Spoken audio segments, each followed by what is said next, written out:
덕벌은 본능적으로 알았다. 김제로가 자신에게 명한 막으라 했던 그 일이 바로 이 일이라는 것을. 그들에게 천안의 사가로가 광에 있는 쌀을 모두 실어 이것으로 옮기라는 박문수의 명을 받았을 때 김제로의 말이 번개처럼 떠올랐다. 그래서였을 것이다. 계산도 없이 준비도 없이 안 됩니다. 소리치듯 말하고 만 것은 그건 말도 안 되는 말씀입니다요.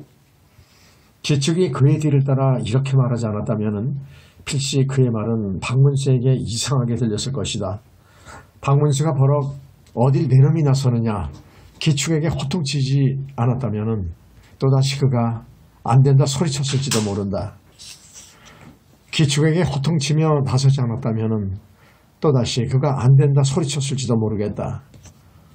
어찌하여 덕벌은 막을 방법을 궁리하는 대신 그리 안 된다 말부터 하고 말았을까?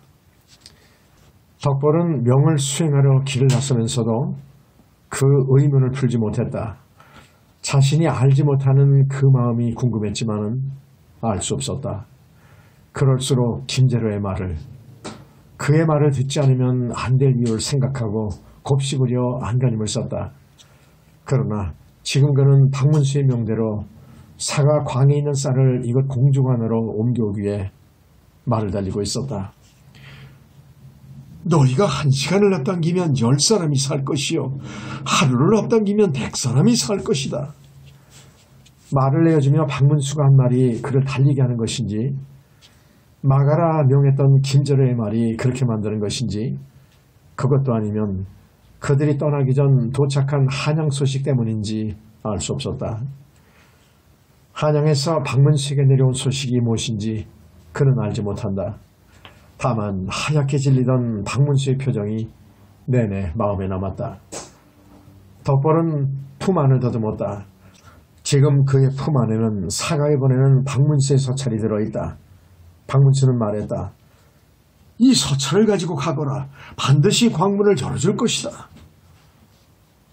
덕벌은 지금에서야 이곳 공주 근처에 박문수의 이집이 있고 하수받은 땅이 있으며 그 땅에 농사를 짓는 노비들이 있다는 사실을 알게 됐다. 덕벌은 함께 말을 타고 따르는 수만과 팔복을 되돌아보았다.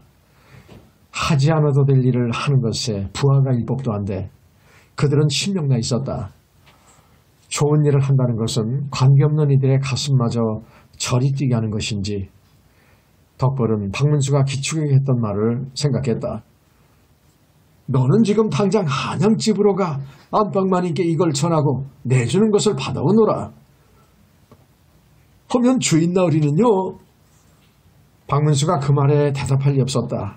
덕벌도 물었다. 대체 이리 하는 연유가 무엇인가 하고 박문수는 대답하지 않았다. 그저 한 번 웃었을 뿐. 그러나 이제 말을 타고 달리면서 덕벌은 기억해낸다. 국법을 어기면서까지 한강도에 쌀을 보내며 했던 말. 굶어 죽어가고 있을 저 북쪽 사람들을 죽게 내버려 둬야 한단 말인가. 의사출두를 하자마자 그의 궁금증은 단번에 풀렸다. 아무리 미약한 힘일지라도 여럿이 모이면 큰 힘이 생긴다. 덕벌은 공주목 문루 포종사 앞을 가득 메우며 모여들던 사람들에게서 느꼈던 이해할 수 없는 힘을 생각했다.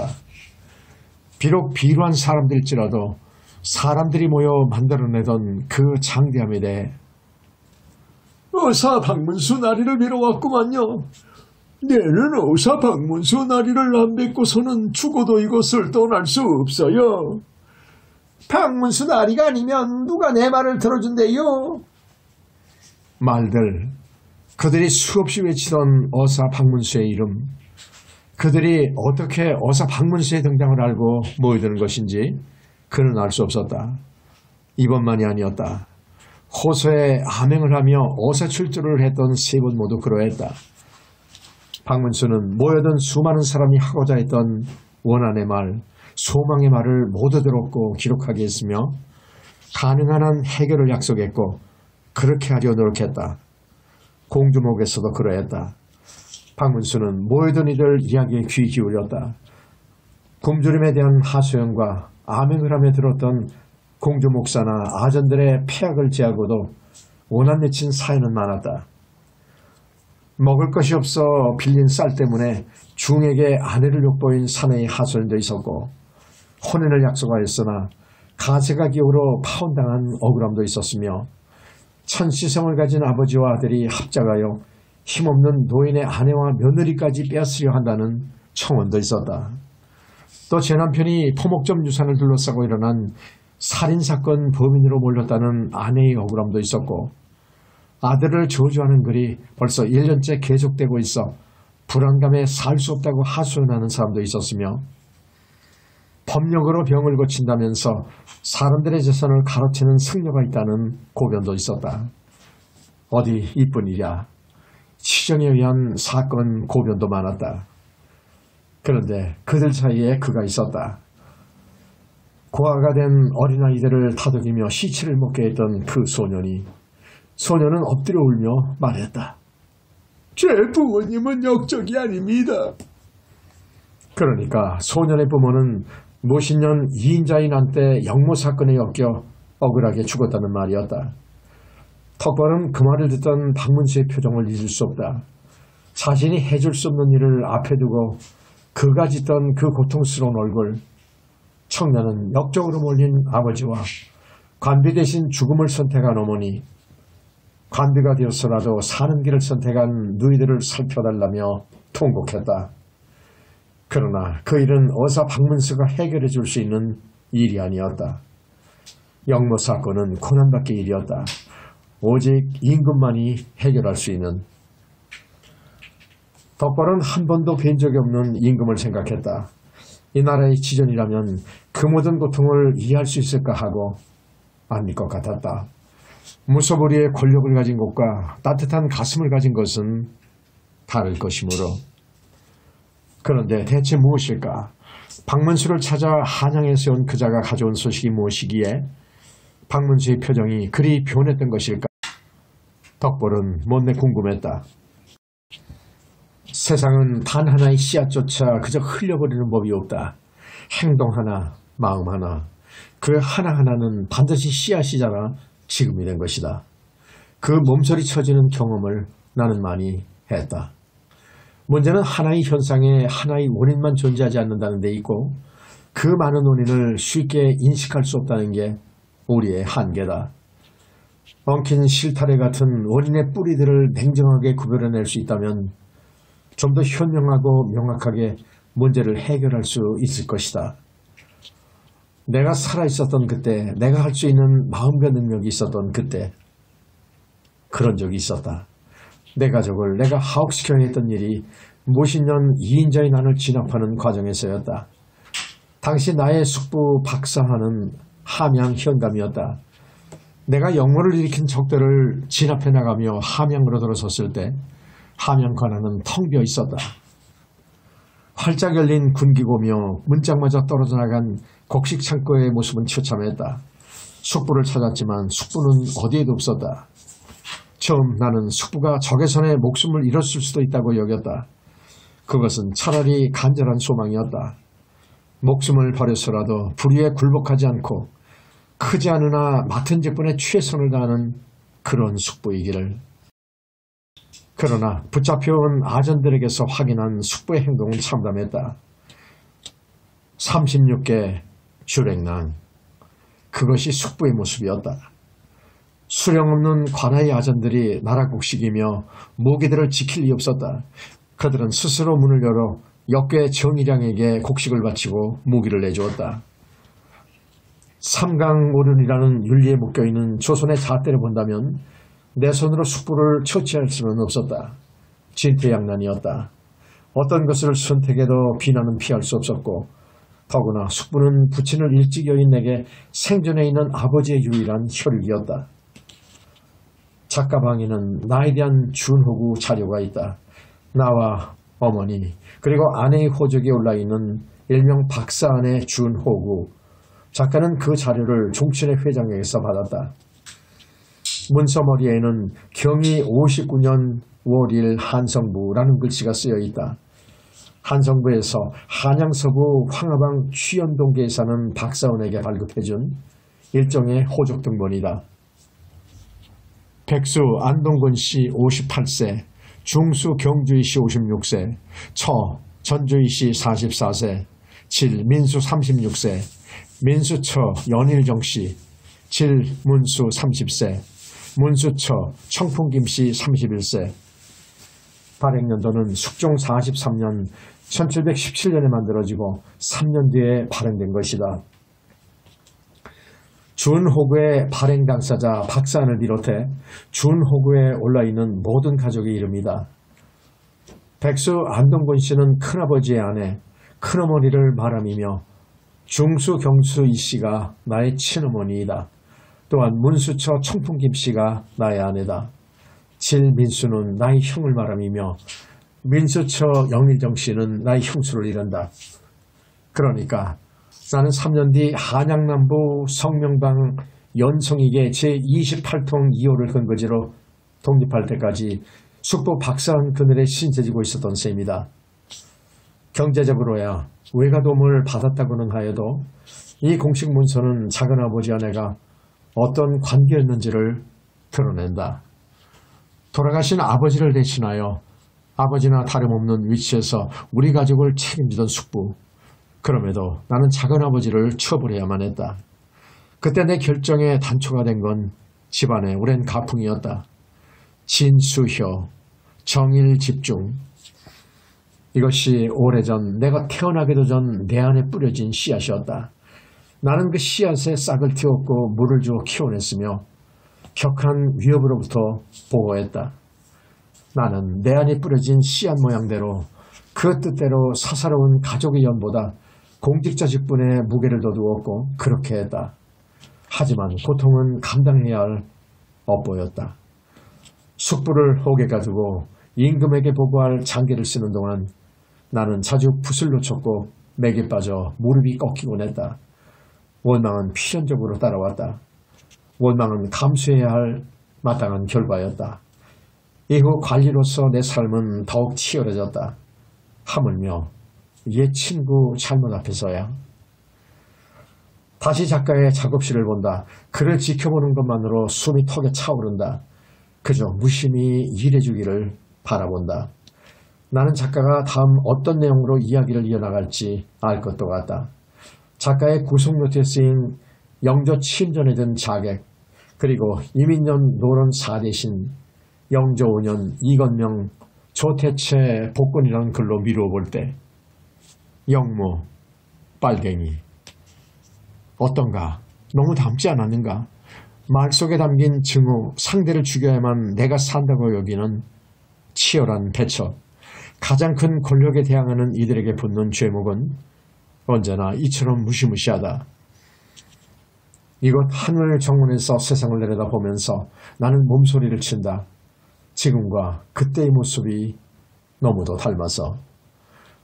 반공, 내라는 뭐, 종국, 국가보안법, 반국가단체 찬양, 그대들이 아직 벗어나지 못하고 있는 이 많은 말은 얼마 가지 않아 의미를 잃을 것이다.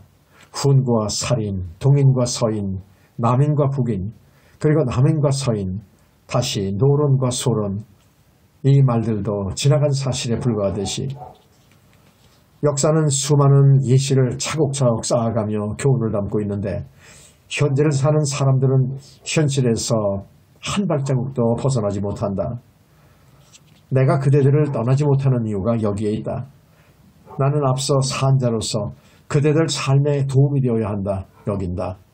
그래서 그대들이 한 발자국 앞으로 나아가기를, 반복과 거짓과 가식의 습관을 과감히 떨쳐내고 앞으로 나아가기를, 더불어 행복한 세상을 이루어가기를 소망한다.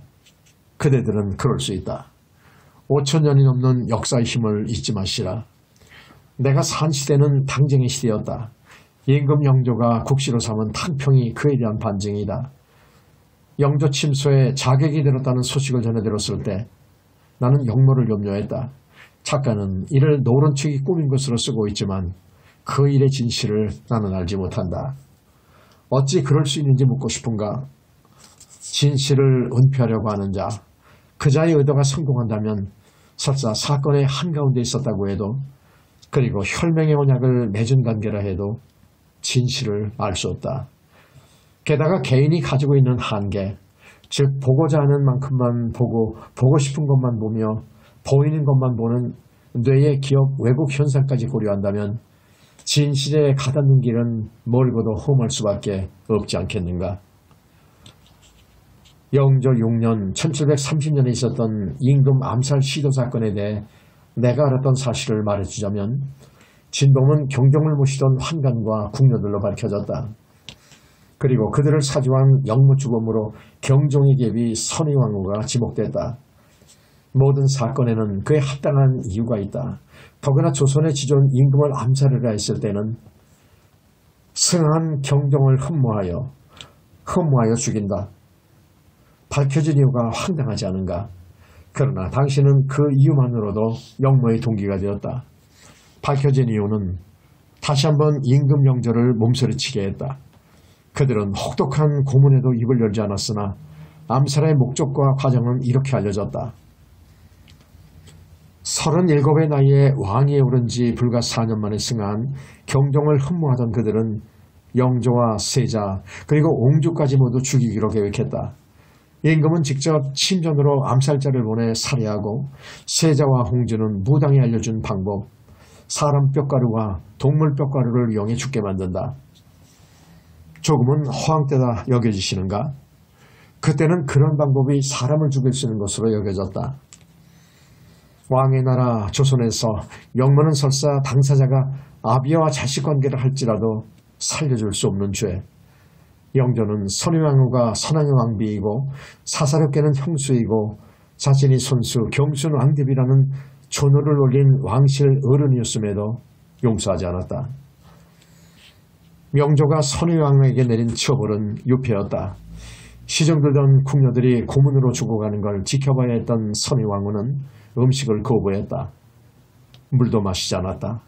그렇게 보름, 그녀는 25세 곱고 젊은 나이에 경희궁 어주당에 갇혀 생을 마감했다. 눈도 감지 못한 채.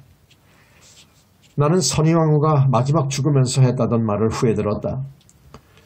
저 임금은 내 남편을 죽인 원수다. 8. 음모. 공주가나 너른들이 오랜만에 즐겁고 행복한 소리로 넘쳐났다. 그릇 달그닥거리는 소리, 두런두런 이야기 소리, 한 그릇 더 외치는 소리. 그 소리에 박문수의 마음이 뭉글뭉글 파란 하늘 아래 송이구름처럼 가벼웠다. 이런 것이로구나. 이런 마음이로구나. 박문수는 온 재산을 털어 굶주린 사람들을 배불리 먹게 하는 기분이 구름처럼 가뿐하고 여름날 불어오는 바람처럼 시원하며 애달픈 사랑처럼 설렌다는 걸 알았다. 작은 나눔을 경험해보지 않은 건 아니었다. 때때로 있는 것 내어 눈앞의 사람들과 나누었다. 기쁘고 즐거웠으나 지금 같지는 않았다. 기쁨의 깊이와 넓이도 받는 이의 수에 따라 달라지는 모양이었다. 자신이 낸 쌀 100석과 부자 양반집을 일일이 들며 사정하에 취해만 100여 석을 합하고 공주목 구연이 30여 석을 내니 비로소 소식을 듣고 몰려온 수백 명의 사람을 먹일 수 있었다. 더구나 오전엔 오곡의 필루와 매정의 향순이 혼례를 치러주었다. 필루에게는 다시 땅을 소작할 수 있게 해주었고 그렇다고 걱정이 사라진 건 아니었다. 오늘 한 끼 그리고 나누어질 몇 개의 쌀로 사람들이 얼마를 더 버틸지는 계산하지 않아도 짐작할 수 있었다.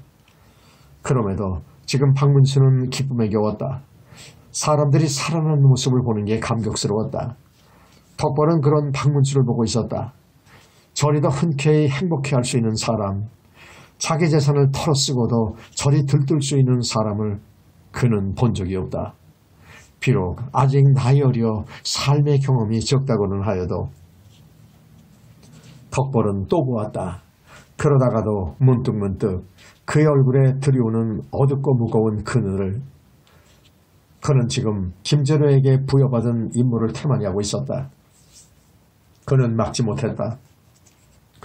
쌀 100여 석을 출임하지 못하게 막는 대신 쌀을 실어내려고 말을 달렸고 수레를 몰았으며 굶주린 사람들을 공주가나 마당으로 이끌었다. 덕벌은 물었다. 근심이 있으십니까? 하고 박문수는 대답했다. 근심이 어찌 없을 수 있겠느냐고. 덕벌은 박문수의 대답에 그만 부연해졌다. 굶주린 저들을 두고 자신이 한 질문이 부끄러웠다. 박문수는 기쁨에 젖어 있다가도 한양에서 온 소식들을 고민했다. 한꺼번에 도착한 3가지 소식, 임금 침전에 자객이 들었다는 소식, 신임 사화 노론 4대신 중 이건명과 조태채가 복권되었다는 소식, 그리고 노론이 스승 이광자를 탄핵하고 있다는 소식. 정세가 변했다. 박문수는 직감했다. 김창집, 이이명, 이건명, 조태채, 이들은 34살에 불과한 경종이 후사가 없고 병약하다는 이유를 들어 후계자 정할 것을 겁박하고 종래는 왕제 연인군을 왕세자로 책봉해 만든 인물들이었다. 여기에 정무까지 대행하게 해야 한다 주장했던 소론으로서는 용서할 수 없는 불충을 저지른 대역죄인. 그런데 이들 중 2사람이 복권되었다. 어떻게 봐야 하는지, 그동안 한양에서는 어떤 일이 있었던 것인지, 임금 침전에 들었다는 자객과 이는 어떤 관계가 있는지 궁금증은 견딜 수 없이 부풀어 가는데 소식을 전해온 조현명에게서는 다른 말이 없었다. 임금을 죽이려 한 자는 누구인가? 나는 어찌해야 하는가? 생각만으로 박문수는 마음이 어지러웠다. 그저 이렇게 조정과는 거리를 둔 채 오직 백성을 위한 정책에만 마음을 쏟으며 살았으면 하는 생각이 간절했다. 그러나 간절한 마음은 그저 소망일 뿐 박문수는 스승 이광자가 겪고 있을 고통이 가슴 아프고 안타까웠다. 이건명과 조태채의 복권과 이광자에 대한 탄핵은 분명 연결돼 있었다. 하지만 임금의 목숨을 노린 자가 누구인지는 알 수가 없었다. 호서의 박문수는 아직 사건이 흘러가는 과정을 알지 못했다. 노론의 목적은 그도 안다. 소론이라면 누구라도 안다. 아니 정치에 몸담고 있지 않은 저작거리의 백성들도 안다. 다만 목적 달성을 위한 구체적인 실행 과정을 확신할 수 없었을 뿐이다. 노론의 왕, 임금 영조의 등극. 이것은 소론 입장에서는 인정하고 싶지 않으나 언젠가는 반드시 오게 될 결과였고 일련의 사건이 이를 향한 수순이었던 건지도 모른다. 임금 영조의 등극은 많은 피를 뿌리며 이루어졌다. 비정상적인 권력의 승계 과정은 필연적으로 치열한 암투를 유발한다. 부자 승계를 원칙으로 하는 조선 왕위 계승에서 연인군은 경종의 이복동생, 조선은 지지 세력을 중심으로 치열하게 분열하던 시대였다. 이 와중에 노론이 그를 선택했다. 노론은 아직 34살에 불과한 젊은 임금의 후사를 기다리지 않았다. 기다리고 싶지 않았다. 그래서였다. 영의정 김창집, 좌의정 이건명, 관중추부사 조태채, 호접판서 민진원 등 노론의 주축인물 넷이 경종 1년 8월 20일 해실을기에 소론이 모두 퇴청하고 대궐문이 닫히기를 기다렸다가 임금의 후사를 정해야 한다. 연인군으로 후사를 정해야 한다고 경종을 겁박한 것은 경종에게 허락을 받아낸 노론은 여기에 그치지 않았다. 그들은 보다 확실한 보장을 위해 숙종의 계비 인원왕후 김씨의 인가까지 받아냈다. 대비는 2장의 친필서를 내렸다. 친필서 한 장에는 연인군이라는 이름이, 다른 한 장에는 선왕 혈육으로 주상과 연인군뿐이니 자신은 달리 아무런 뜻을 가지고 있지 않다고 적혀 있었다. 그들의 연인군 세제 책봉 계획은 성공했다. 연인군은 세제가 되어 궁으로 돌아왔다. 창의경 잠자로 궁을 나간 지 9년 만이었다. 노론은 여기에 그치지 않고 왕세제 대리청정까지 요구했다. 정도를 벗어난 노론의 시도는 곧 강경 소론의 반격에 직면했다. 대리청정 요구, 이는 대역죄로 처형을 하여도 마땅한 불충이었다. 소론은 노론 4대신을 탄핵했다. 경종은 여러 번 번복을 거듭하다 노론 4대신을 사탈관직하고 유배 보냈다. 다음에 노론 4대신의 목숨을 앗아가는 사건이 발생했다. 이른바 목호령 고변. 이는 노론이 임금 경종을 죽이기 위해 이른바 3가지 방법, 3급수를 계획하고 준비해왔다는 것이었다. 그들이 시도한 3가지 방법은 이러했다. 대급수, 자객을 임금의 침전으로 들여보내 왕을 시해하고 연인군을 옹립한다. 소급수, 중국에서 사온 독약을 음식에 타 왕을 독살한다. 평지수, 숙종의 유언을 고쳐 경종을 폐위하고 연인군을 왕으로 세운다. 사건 주모자는 대개 연인군 주변 사람들과 노론 4대 신의 자식들, 그리고 김용택, 정인중, 연인군 집안일을 하던 백망, 이명의 아들 이천기, 연인군의 처조카 서독수 등이었다. 경종은 철저한 조사를 지시했고 고변은 사실로 드러났다. 더욱이 놀라운 것은 서독수의 제의를 연인군이 거절하지 않았다는 것이었다. 서독수는 연인군의 처조카. 그는 연루된 자들이 진술한 내용보다 세세하게 자신이 알고 있는 내용을 터해놓았다. 결국 유배지에 있던 노론 4대 신은 사형당했다.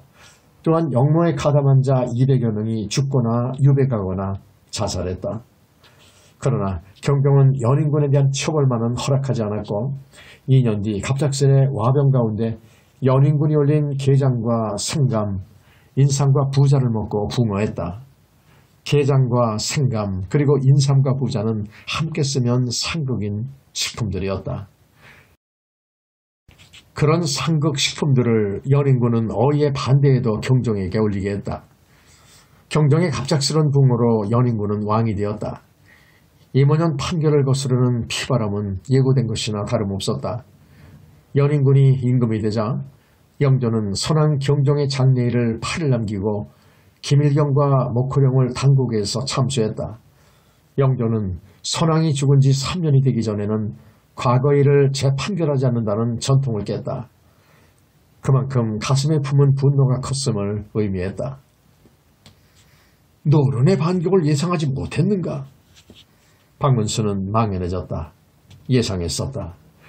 그러나 사람은 누구나 오지 않는 불길한 미래에 대해서는 생각하고 싶어하지 않는다. 희망이 없는 미래를 두고서는 열정의 마음을 낼 수 없다. 임금 영조는 어쩌면 노론 4대신 전부를 복권시키고 싶어 할 것이다. 어쩌면 머지않은 미래의 행동이 옮길지 모른다. 그러나 영조 마음이 향하는 방향이 그러하다 할지라도 그는 믿고 싶었다. 영조가 자신과 했던 약속들, 오직 백성들을 위한 길을 함께 가자고 했던 그런 꿈을 꾸던 열정을 믿고 싶었다.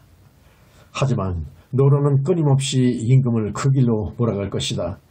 그리고 그것은 그들 반대편에 있는 소론을 탄핵하고서야 가능한 일이다. 노론에게 소론 영수 이광자는 반드시 제거하고 가야 할 상대일 것이다. 갑진년 8월 경종 마지막 시기 이광자는 우의정과 약방 도제조를 겸직하고 있었다. 조현명이 보낸 소식에는 갑진년 지사라고만 쓰여 있었다. 노론은 임금이 벗어나고 싶은 갑진년 8월의 의심을 이광자를 희생시켜 벗어나게 하려는 것일지도 모른다. 아니다. 갑진년 이광자의 행동을 지렛대 삼아 사사로운 원한을 갖고 그들의 의도를 실현하려는 것일 수 있었다. 아니다. 어쩌면 이 두 가지 모두 이루려고 행동에 나선 것일 수도 있었다. 후자일 가능성이 크다고 박문수는 결론지었다. 마음이 자꾸 다급해졌다. 스승 이광자가 겪어야 할 참담한 고통과 노예한 노론 인사에 맞서기에는 너무나도 부족한 조현명이며 이종성 같은 소론 인사들이 자꾸 마음을 붙잡았다. 박문수는 공주목 구의를 마무리하고 자신을 수행하던 덕보를 비롯한 김재익 그리고 역절들을 불러 모아 명하였다. 너희는 내일 아침 날이 밝는 대로 한양으로 귀환한다. 박문수의 명은 우리가 아니라 너희였다. 먹히겠습니까? 벌써 보름여가 되어가고 있었다. 노론 4대신 중 이건명, 조태철을 복권시키고 이광재에 대한 탄핵을 계속한 지 아드님이 직접 나서지 않는 게 좋을 뻔했습니다. 김제로가 지난번 이광자의 상소를 두고 말했다. 당연히 아들놈이 나서야지요. 임금 처소에 자격을 들여보내고서도 노론 4대신의 복권을 원했던 목적은 이루어지지 않았다. 비록 제거해야 할 대상이었던 경종계비 선의왕후를 제거했다고는 해도 원하는 것을 얻기 위해서는 한 가지 방법으로 부족하다는 것을 다시 확인하게 해주는 이 즈음이었다. 그래서였다.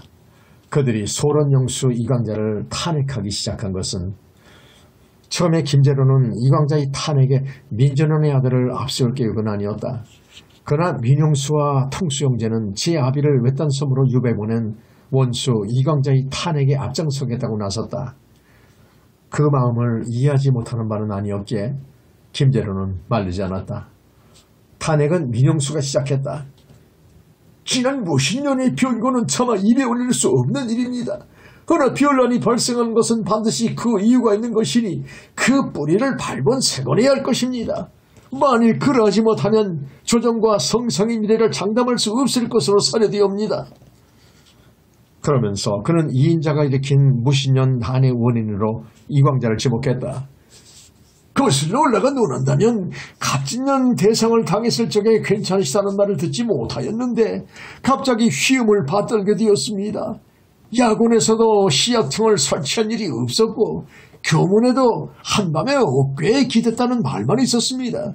그래서 온 나라에 임금께서 병이 없었는데 갑자기 흥수하셨다는 허무맹랑한 말들이 유언비어처럼 퍼져 결국 무신년난이 발생하게 되었습니다. 그러니까 탄핵의 핵심은 경정이 부궁하기 전 우의정이면서 약방도지제를 겸했던 이광자의 책임을 문제 삼는 것이었다. 이미 오래전 아팠는데 어찌하여 시약청도 설치하지 않았으며 이를 사람들에게 알리지 않아 임금 영조를 의심하게 하는 말을 만들었냐는 것이었다. 하지만 영조는 상소를 받아들이지 않았다. 민용수 상소의 편찮으시다는 말을 듣지 못하였다가 승정원 일기에 의해 비로소 알게 되었다고 한 말은 거짓에 불과할 것이다. 승정원 일기에 조지의 힘이 난 것을 보지 못했는가? 하지만 영조는 상소를 받아들이지 않았다. 그러니까 탄핵의 핵심은 경정이 부흥하기 전 우의정이면서 약방도지제를 겸했던 이광자의 책임을 문제 삼는 것이었다.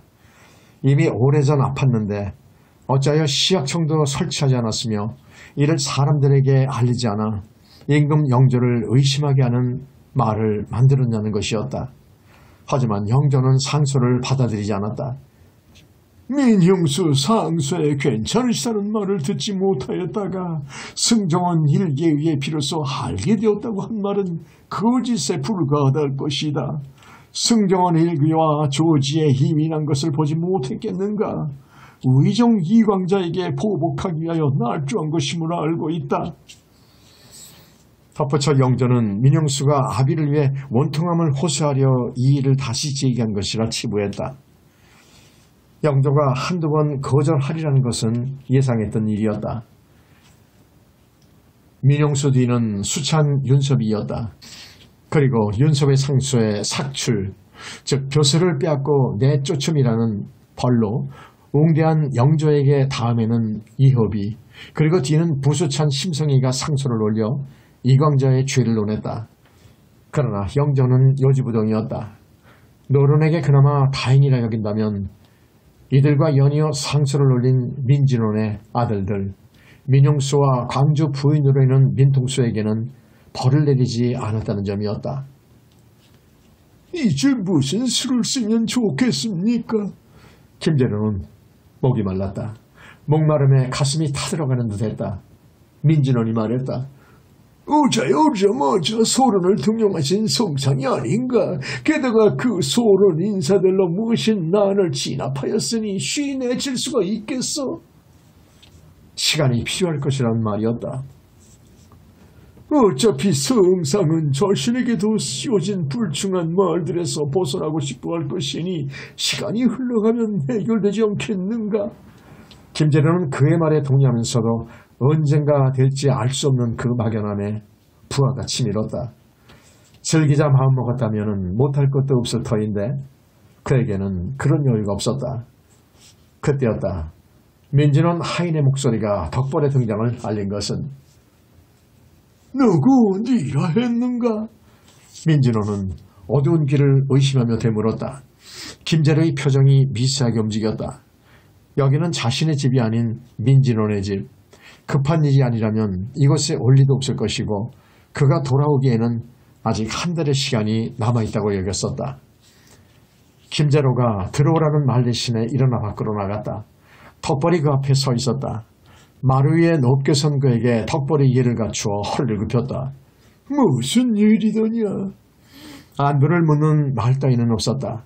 보지 못한 오랜 시간 덕벌이 겪었을 위험이나 신체의 안위를 묻는 말은 더더욱 없었다.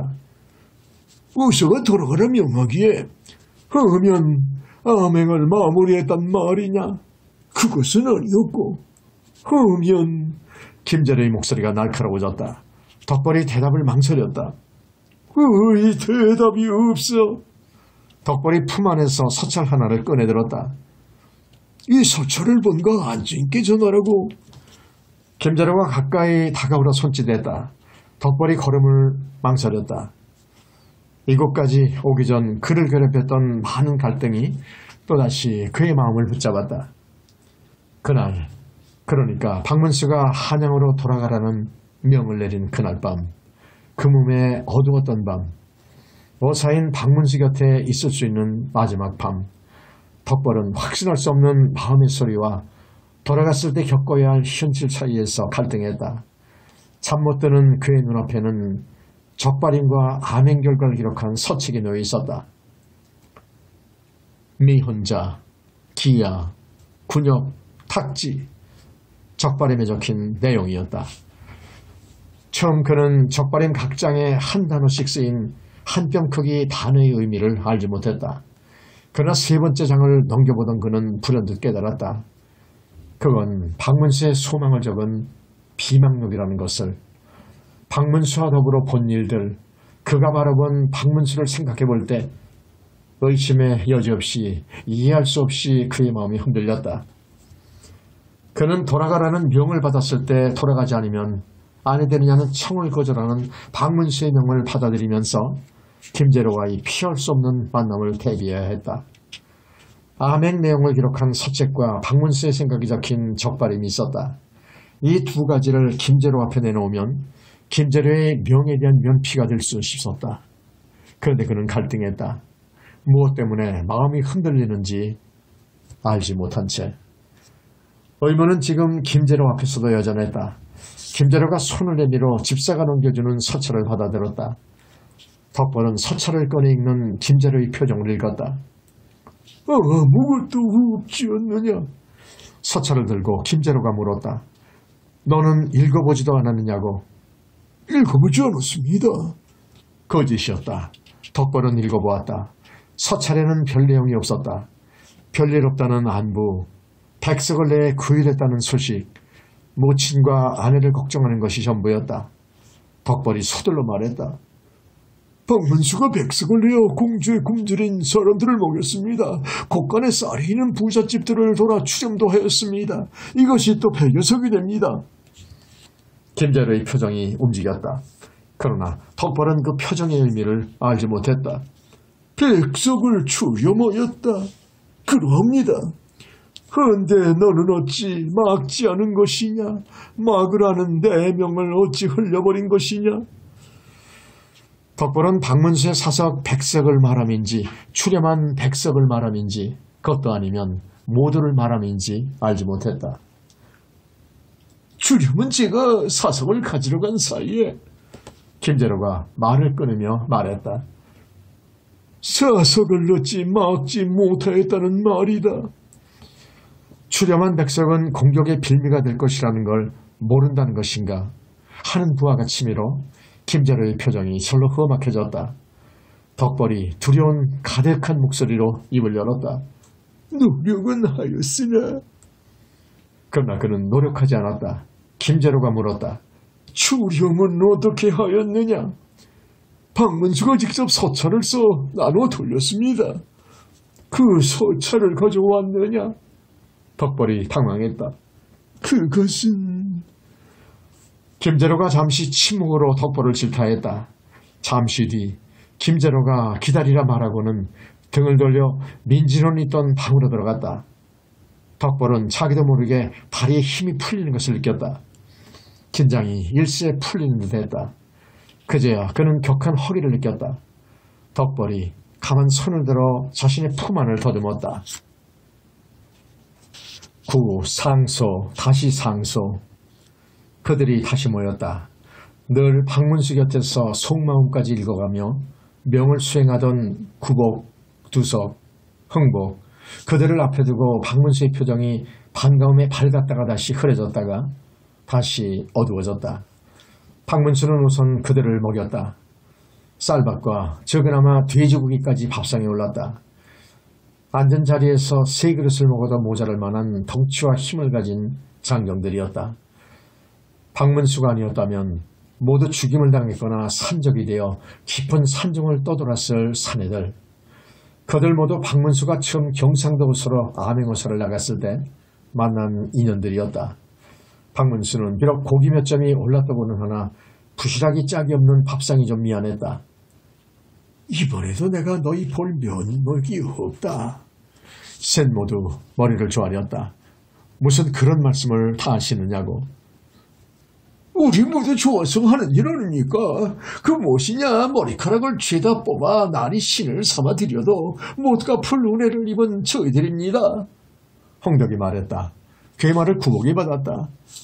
하모요. 저들은 산적이 되어 나쁜 일 안 하고 사는 것만으로도 얼마나 좋은지 모르겠다 아닙니까? 거기다 좋은 일을 하잖아요. 나리가 시키는 일이 나라를 위하는 일이라는 것쯤은 지들도 잘 안다 아닙니까? 도석이 말대의 기쁨에 겨운 웃음까지 헤헤 흘렸다. 박문수가 그를 따르겠다고 고집하는 세 사람에게 맡긴 일은 주로 전국 백성들의 삶을 살펴보는 일이었다. 중요한 것은 백성들 삶을 가장 정확하게 아는 일, 그래야 그들을 위한 바른 정책을 세울 수 있기에. 그러나 처음 그들은 박문수의 명을 제대로 수행하지 못했다.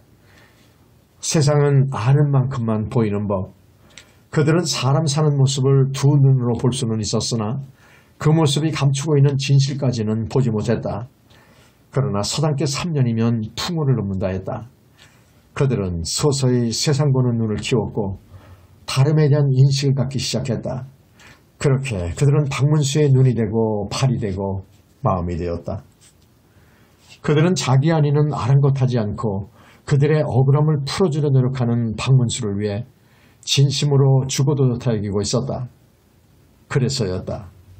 보찜 하나로 전국을 돌 수 있었던 것은 그들이 박문수를 따라다니겠다고 제발 곁에 머물러 있게 해달라고 간청한 것은 사람 마음을 움직이는 가장 큰 힘, 그것은 감동이다.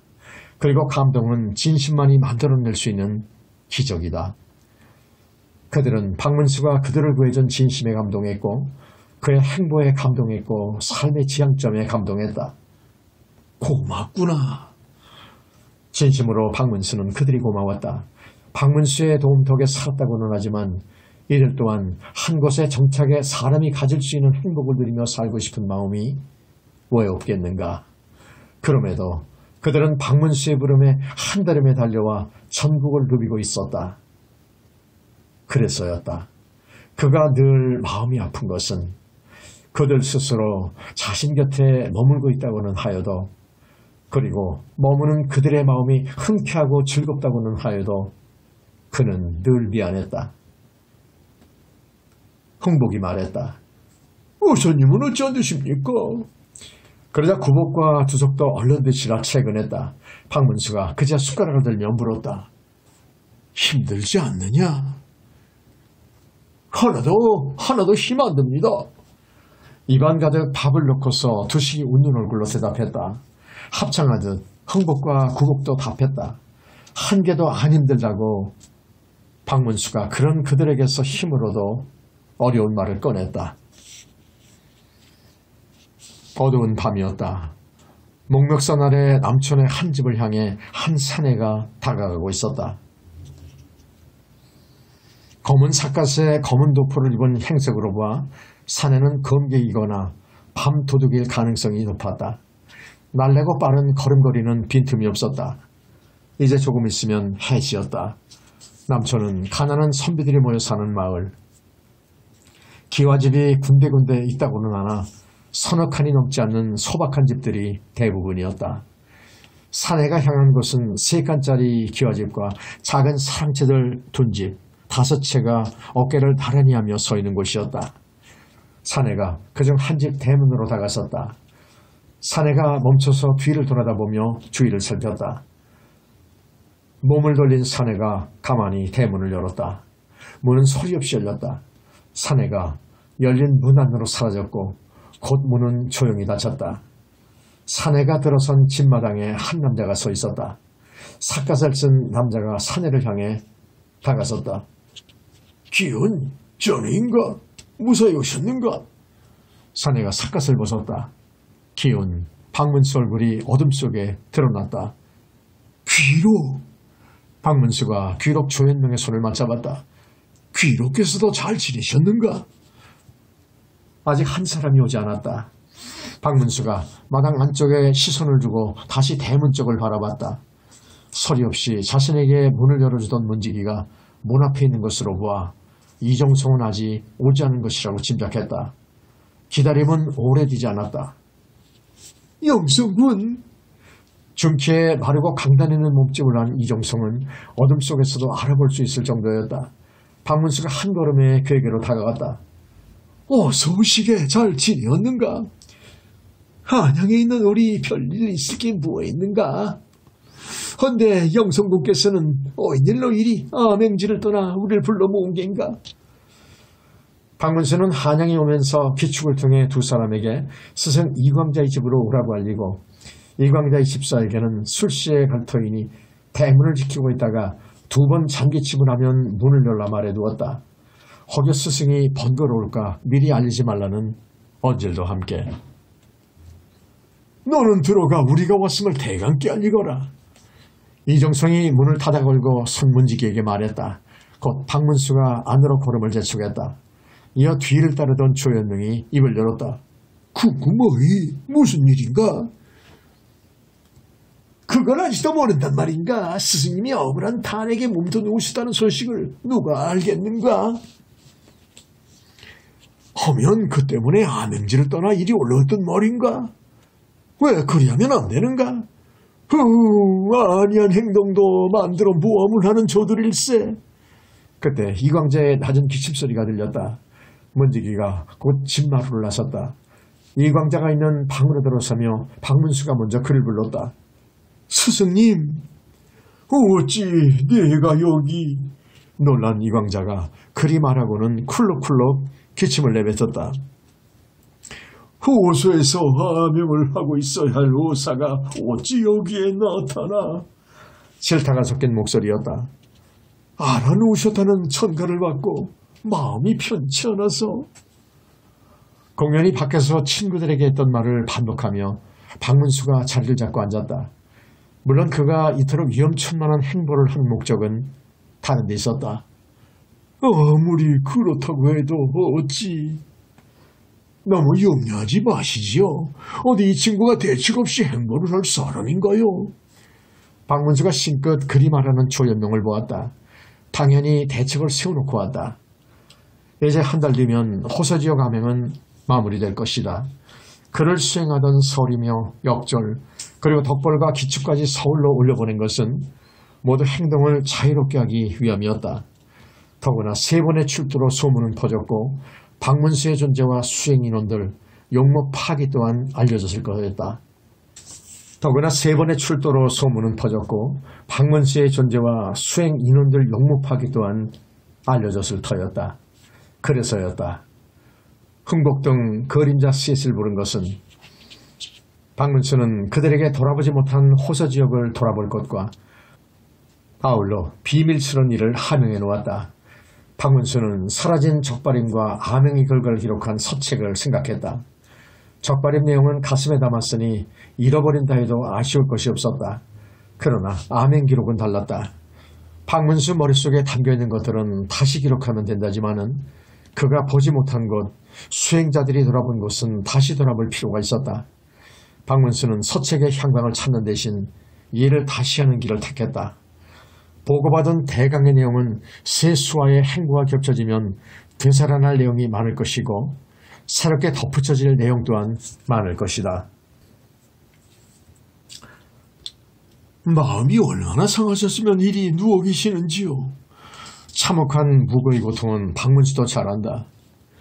왜 이러나 하자고 온 것은 아닐 터이고. 이광자가 얼른 이야기 핵심을 꺼내놓으라 말했다. 박문수가 조현명과 이정성을 보았다. 그들 또한 박문수를 마주보았다. 이정성이 이광자의 의중을 앞질러 짐작하고는 말했다. 중형 좋은 방문을 찾으셨는가?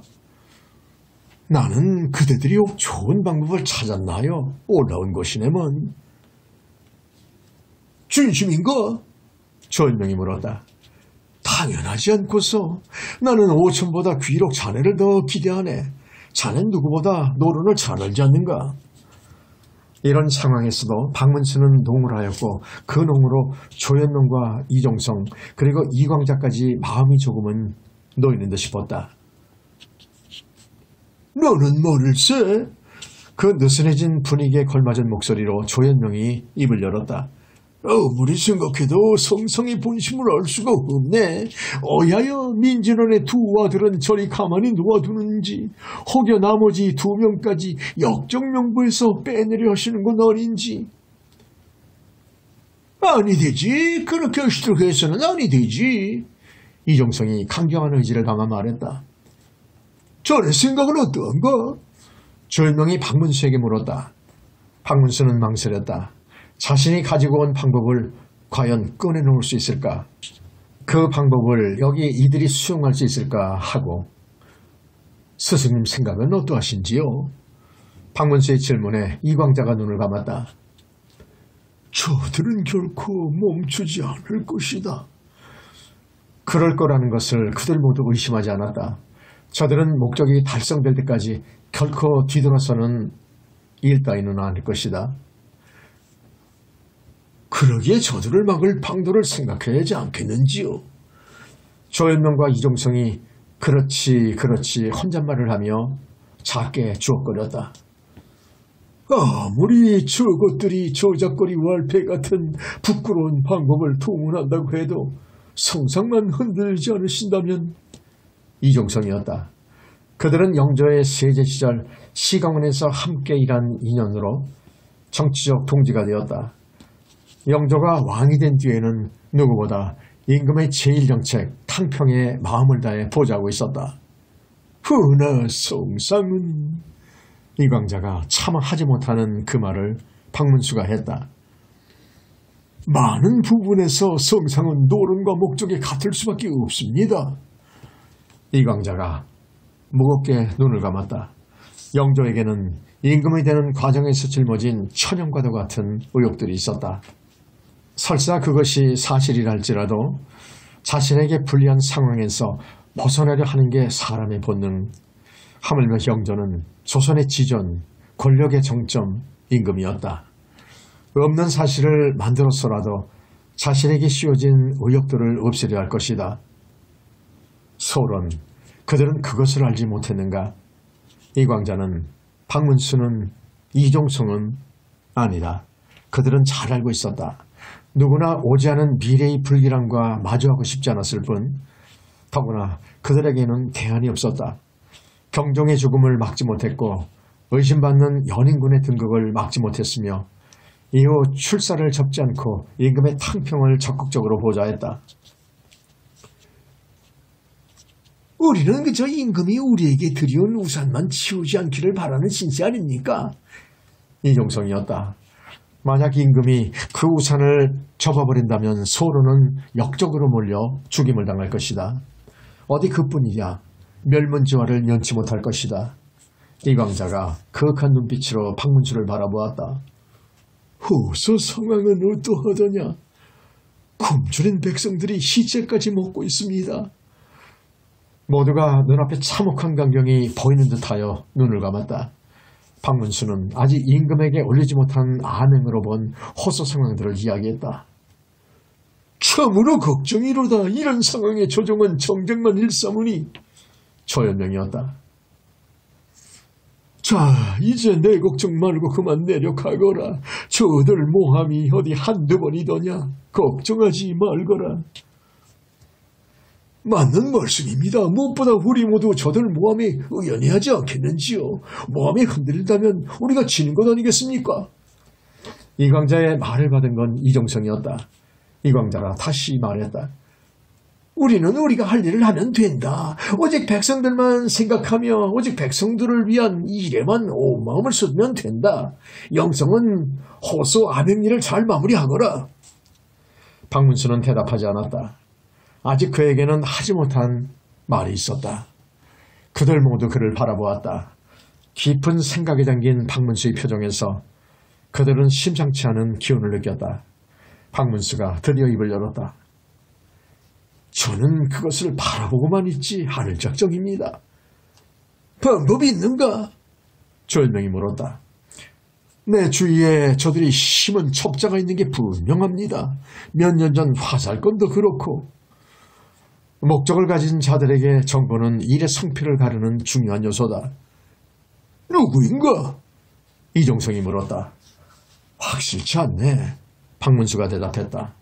그는 덕벌의 존재를 아직은 발설하고 싶지 않았다. 덕벌은 아내와 관련 있는 자였다. 그리고 이광자는 아내의 오라버니가 아닌가. 박문수는 사라진 암행 기록에 대해 말했다. 덧붙여 그는 민진원과 김재로 등 노론 핵심 인사들에 대한 공격 계획을 털어놓았다. 그들을 제거하는 가장 확실한 방법은 그들이 하는 것과 같은 것이겠으나. 모두의 표정이 긴장으로 굳어졌다. 박문수의 말은 저들처럼 모역을 만드는 일, 그런 사슬을 이용하는 걸 의미했다. 이광자의 단호한 음성이 터졌다.